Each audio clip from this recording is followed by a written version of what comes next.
Spring is here, so that means more and more people are taking advantage of the city's parks and recreation facilities. I'm Jill Horner. This is Comcast Local Edition. With me this hour, State Representative Babette Josephs. Thanks so much for being with us. My pleasure. With the warmer weather, people are heading outdoors and taking advantage of what the city has to offer. But you say we can actually quantify the value of these types of programs and this kind of open space within a city. Absolutely. There was a recent study that said we probably gain one way or another almost $2.5 billion in the city, either the government or people, when we have a really good park and recreation program. I mean, first of all, people who have their houses near these facilities see their property value enhanced, and that's taxes for the city.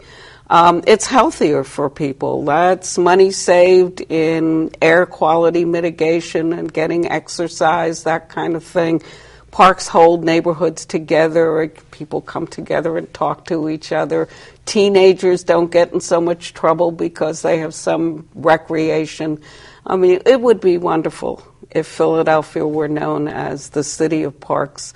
Tourism, it's just wonderful to have parks and recreation. Let's talk about the combination of the Fairmount Park Commission along with the Department of Recreation. Do you feel like this is a step in the right direction in the months that this has been in place in terms of transparency and making a difference when it comes to programming? Absolutely, absolutely. We now know who's held responsible for the parks and for recreation, and it's the mayor in both cases.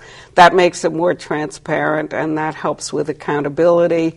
I think we can protect parkland better, and Fairmount Park is the jewel of parks in the country, along with many other parks in Philadelphia. And we think we can attract top talent to come help us run our parks and recreation department in the city, and that's very important, as we just said. You mentioned that parks can hold a community together, but they also have the ability to connect communities to one another, and that's through things like a trail system. So explain to us a little bit about the idea of connecting communities. Well, one of the things I've been very active in doing is helping the Schuylkill River Trail develop. It runs through Center City, which is part of my district, but there's a big vision. We hope we can go from Bartram Gardens all the way up to Valley Forge on the trail, by bike, by foot, by horseback perhaps, and it would be a wonderful attraction for people in the city, for people in Montgomery County, for tourism, and it would make people healthy, and it would connect the communities together because folks would walk past communities and talk to people and see people who are not right in their immediate neighborhoods. I know you're a proponent also of mass transit. How would having these walkways and pathways connected to each other better allow people to use things like our train systems? Well, I think it just gives people, first of all, it just gives people the idea that there's lots of ways to get around.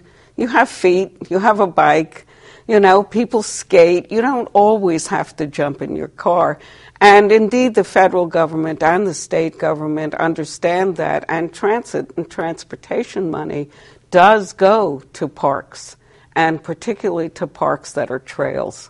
So I think we understand that, and it's a great development. We just have a minute left, but when we talk about this interconnectedness for bike systems and walkways, is there going to be federal money coming in at this point for these types of projects? Are we talking about state money? It's a tough budget year. Talking mostly about state money in my part of at least the Schuylkill Trail, River Trail.